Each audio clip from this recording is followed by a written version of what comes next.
මචං මම ආවේ පට්ටම ඈත අතීතේ ඉඳන්. බලංගොඩ එහෙම අපේ දුරින් නෑ වෙනවා.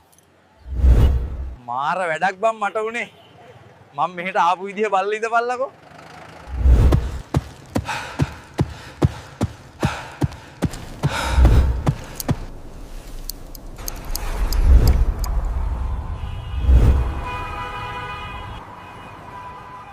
ඔරලෝසුවක් කරපු දෙයක් බලපන්කෝ. ආගේ යන්න නම් හිතෙන්නේ නැහැ බං මෙහෙ ආතල්. ආපු ගමන් පොඩි ෆේෂල් එකක් දාගත්ත මූණට. හැඩයිනේ. මුන් සතෙක් දිහා බලනවා වගේ මන් දිහා බලන්නේ. ජැකට් එකක් ඇඳගත්තේ ඒකයි. ඒව වැඩක් නැහැ. ඉතින් මං පේජ් එකක් අටවගෙන උඹලට විහිළුවක් වෙන්න තීරණය කරා. එහෙනම් සෙට් වෙමු. තවත් අලුත්ම වීඩියෝ එකකින්. මම මිස්ටර් පුරාතන.